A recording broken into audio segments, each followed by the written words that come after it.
முதலாழ்வார்களான பொய்கமணி பூதத்தார் பேயாழ்வார் என்றபடி மூன்று ஆழ்வார்களும் ஸ்ரீ நிருசிம்மனுடைய அனுபவத்திலே ஆழங்கால் கொண்டு மங்களாசாசனம் நிருசிம்மாவதார மங்களாசாசன பாசுரங்களின் கைசேர் பூம்பொழில் கச்சி நகர் வந்துதித்த பொய்கைப்பிரான் கவிஞர் போரேறு வையத்தடியவர்கள் வாழ் அருந்தமிழ் நூற்றந்தாதி படிவிலங்கச் செய்தான் பருந்து தாழம்பூக்கள் மலர்ந்த சோலைகளால் சூழப்பட்ட காஞ்சி நகரில் அவதரித்த பொய்கை ஆழ்வார் கவிஞர்களில் ஏறு போன்றவர். இவ்வுலகில் அடியார்களான வைணவர்கள் வாழ அரிய தமிழ் ஆன 100 அந்தாதி பாசுரங்களை பாடி அன்புடன் பூமியின் விளங்கச் செய்தார். அடியும் படி கடப்பதோல் திசமேல் செல்ல முடியும் விதம் பலந்த நண்பர் வடிவுகிறாள் ஈர்ந்தான் இரணியனதாகம் இரஞ்சினை பொல்லூர்ந்தான் உலகளந்த நான் தன் கூறிய நகத்தினால் இரணியனுடைய மார்பை பிளந்த கருடவாகன பெருமான் உலகத்தை அளந்த பொழுது அவன் திருவடியை பூமியில் அளந்தன, தோள்களோ திசைகளுக்கு மேலே சென்றன. அவன் திருவடி வானை அளந்தது என்று பெரியோர் கூறுவர்.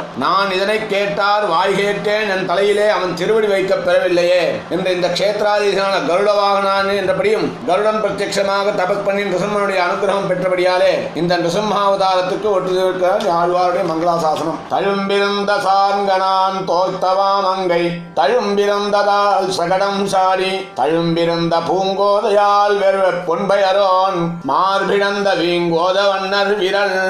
பெருமாள் கையில் சார்ந்த வில்லின் நான் தோய்த்த தழும்பு உள்ளது. இங்க நவநரசிம்மனுடைய மூர்த்திகளிலே காரஞ்ச நிருசிம்மனுக்கு சார்ங்கத்தினுடைய வில்லின் இருக்கும்படியாக ஆழ்வாருடைய மங்களாசனம் நான் தோய்த்த தழும்பு உள்ளது. அவன் திருவடிகளில் சகடாசுரனை உதைத்த தழும்பு உள்ளது. பூச்சூடிய திருமகள் அஞ்சும்படி இரணியன் மார்பை பிளந்த தழும்பு விரலில் உள்ளது. பரப்பாலும் குளிர்ச்சியாலும் நிறத்தாலும் கடலை ஒத்தவனே, உன் திருமேனி அடையாளங்களை மறக்கப் போமோ என்று ஆழ்வார் அனுபவிக்கிறார்.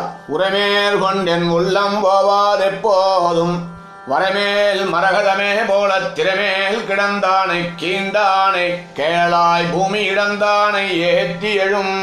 மலைமேல் மரகதம் பதிந்திருப்பது போல பார்க்கடலில் பள்ளி கொண்டவன் வராக பெருமானாய் உலகமண்ட பற்றி நின்றும் எடுத்து காத்தான். இப்பெருமானை என் உள்ளம் எப்போதும் விடுவிடாமல் எண்ணி அவன் கல்யாண குணங்களையே உரைப்பதில் ஈடுபட்டு உய்யும் பெறென்று ஆழ்வாருடைய மங்களாசாசனம். புரிவொரு கை பற்றி ஓர் பொன்னாள் ஏந்தி அறி உருவமால் உருவமாகி எரி உருவ வண்ணத்தான் மார்பிடந்தான் மாலடியே அல்லால் மற்ற எண்ணத்தான் ஆமோ இமை.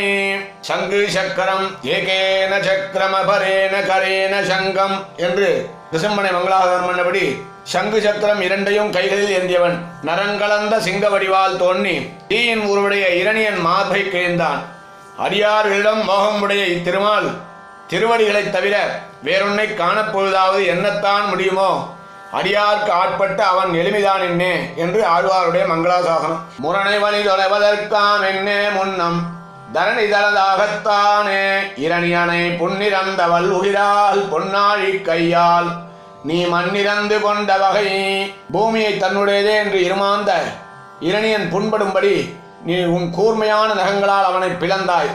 சக்கரமேந்தி அழகிய அந்த கையாலேயே உலகை தனதாக்கம் அடைந்த மாவலிடம் சென்று பூமியை யாசித்து பெற்றாய். இவ்விரு செயல்களும் எங்கள் அகங்காரம் அமகாரங்களை போக்க ஏற்பட்டனவோ என்று ஆழ்வார் அனுபவிக்கிறார்.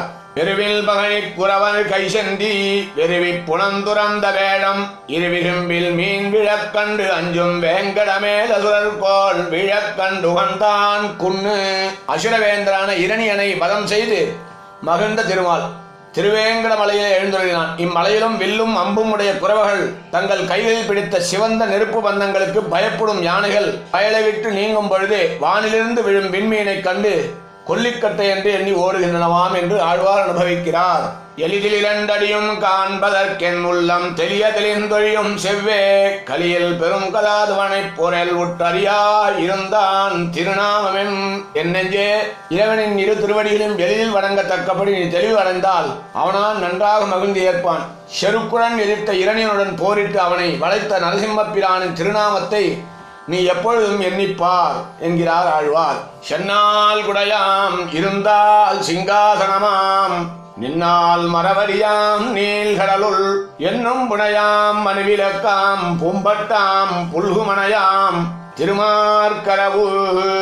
இந்த திவ்யதேசத்திலே ஸ்ரீமத் அகோபிலமட சம்பிரதாயத்திலும் நித்தியபடியே மங்களாசாசனத்திலே ஸ்ரீ மந்திர புஷ்பத்தின் போது இந்த பாசுரம் நித்தியம் அனுசந்திக்கப்படுகிறது. ஏனென்றால் இங்கு வீட்டிற்கும் லட்சுமி நரசிம்மன் ஆதிசேஷன் குடையை பிடிப்பதாகவும் திருவடியில் பாதுகை சாத்திக் கொண்டிருக்கபடியும் சயனத்திற்கும் போது படுக்கையாகவும் நடந்தால் மரவடியாகவும் அமர்ந்தால் சிங்காசனமாகவும் எழுந்தருளிருக்கிறபடி என்று புராணம் சொல்லுகிறது. அப்பேற்பட்ட திருவனந்தாழ்வான் பிராட்டியுடன் கூடிய பெருமாளுக்கு அவர் செல்லும் பொழுது குடையாவான், அவர் இருந்தால் சிங்காசனமாவான், நின்னால் அவருடைய பாதுகையாவான், பரந்த கடலில் படுத்துறங்க தெப்பமாவான், மங்களம் விளக்காவான், அவருக்கு பூம்பட்டாவான், அவர் தழுவிக்கொள்ள தலையணையும் ஆவான் என்று ஆழ்வாருடைய திருமங்களாசாசனம். வரத்தால் வழிநேர்ந்து மாதவான் என்பாதம் சிரத்தால் வணங்கானாம் என்னே உரத்தினால் ஈரறியாய் நேர்வழியோனாய இரணியனை ஓரறியாய் நீ இழந்ததூன். மாதவனே, இரணியன் தன் வரங்களால் ஏற்பட்ட பலத்தை என்ன வரம் பெற்றார்?